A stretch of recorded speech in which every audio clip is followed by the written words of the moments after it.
আসসালামু আলাইকুম। দেশ বিদেশ টিভি থেকে হুসেন বলছি। আমার চ্যানেলে সবাইকে স্বাগত। শেখ হাসিনা এবং ইউনূস সাহেবের যে দ্বন্দ্ব, এটা ৫ আগস্টের অনেক আগ থেকে। এখন ৫ আগস্টের পর ইউনূস সাহেব ক্ষমতায় বসছেন, শেখ হাসিনা দেশান্তরী হয়েছেন। এখন বাংলাদেশের রাজনীতিতে আওয়ামী লীগ সবচেয়ে বড় একটি দল। এখন এই যে আগামীতে নির্বাচন আসতেছে, সেটাতে আওয়ামী লীগ থাকবে কি থাকবে না, এটা নিয়ে একটা বড় কোয়েশ্চেন মার্ক। এবং ইউনূস সাহেব আওয়ামী লীগকে নির্বাচনে রাখলেও আওয়ামী লীগও যাবে কি না, সেটা নিয়ে প্রশ্ন আছে। এখন সবাই মনে করতে পারেন যে আওয়ামী লীগের মহাশত্রু হচ্ছেন ইউনূস সাহেব, এই সরকার। কিন্তু ভুল করে হলেও, অবচেতন মনে হলেও, অবচেতন ভাবে হলেও সরকার কিন্তু আওয়ামী লীগেরই উপকার করছে। কিভাবে উপকার করছে? সরকার যে ভুল করেছে, বিশেষ করে আওয়ামী লীগ নিষিদ্ধ, নিবন্ধন স্থগিত, তাতে লাভ হয়েছে আওয়ামী লীগের। কারণ আভ্যন্তরীণ ও আন্তর্জাতিক অঙ্গনে সরকারের ভাবমূর্তি ক্ষুণ্ণ হয়েছে, আওয়ামী লীগের প্রতি মানুষের সমবেদনা বেড়েছে, এবং এটা করেছে এই সরকার। এবং আওয়ামী লীগকে নিষিদ্ধ করার কারণে আওয়ামী বিরোধী যারা আছেন তাদের অনেকে বলছেন এখন আওয়ামী লীগকে নিষিদ্ধ করা ঠিক হয়। এখন ইউনূস সাহেব বলছেন, না, আমরা তো নিষিদ্ধ করি নাই, এটা সাময়িক নিষিদ্ধ। ওই সাময়িক বলেন, দীর্ঘমেয়াদী বলেন, তার পাশে তো নিষিদ্ধই লেখা আছে নাকি।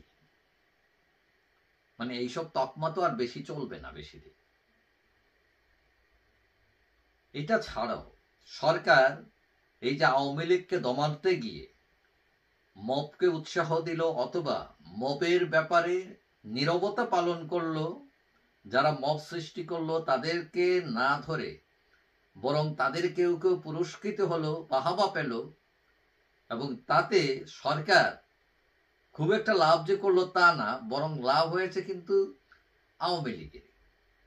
কারণ সরকার যে অবিচার করলো, তাতে আওয়ামী লীগের মানুষের প্রতি আরো দরদ বাড়লো কিছু মানুষের। সুতরাং এ করতে ইউনূস সরকার কিন্তু আওয়ামী লীগের উপকারী করে যাচ্ছে। ৩২ নাম্বার ভাঙলো।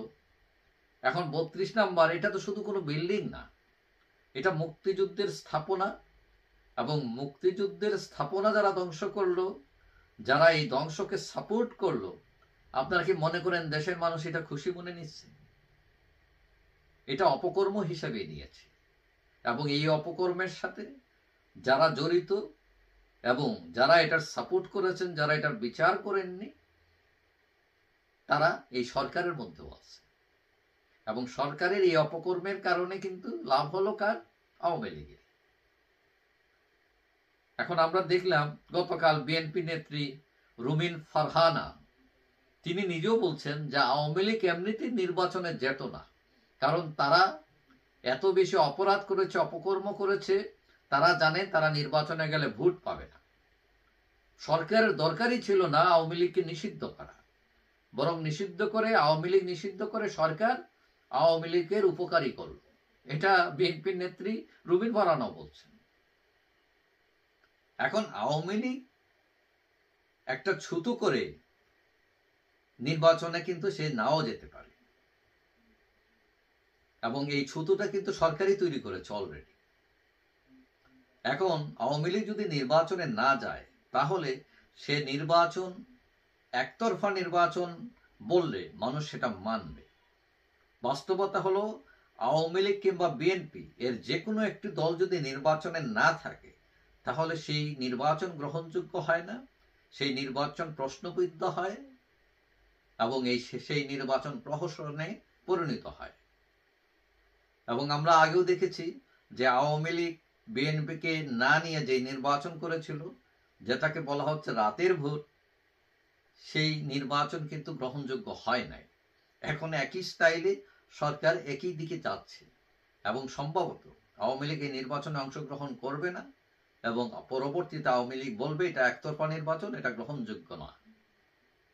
এটা ছাড়া সরকার যে বিভিন্ন দমন পীড়ন এবং কৌশল তৈরি করছে আওয়ামী লীগকে সরানোর জন্য, এই সরাতে গিয়ে উল্টো আওয়ামী লীগের উপকার করছে তারা। আওয়ামী লীগের জনপ্রিয়তা কিন্তু বাড়ছে এবং আওয়ামী লীগহীন নির্বাচনে যেই ক্ষমতায় যাক না কেন তারা পূর্ণ মেয়াদ সম্পন্ন করতে পারবে কিনা এটা নিয়েও সন্দেহ আছে। কারণ এই যে একতরফা নির্বাচন, এই নির্বাচনে যারাই ক্ষমতায় যাবেন তাদের দুর্বলতা থাকবে একতরফার জন্য, কিন্তু আওয়ামী লীগের সফলতা থাকবে সেটা হলো যে তাদের অংশগ্রহণ না করার জন্য। এবং মানুষ ভাববে যে আওয়ামী লীগ ছাড়া নির্বাচন হয়েছে, তো এগুলো খালি মাঠে গোল, এগুলো নির্বাচন হয় নাই। সো এই বেনিফিট নেবে আওয়ামী লীগ এবং দেখা যাবে 2 বছরের মাথায় হয়তো আবার পুনর্নির্বাচনের ইস্যু আসতে পারে। যাই হোক, সবাই ভালো থাকবেন। আশা করি দেখা হবে অন্য কোনো ভিডিওতে।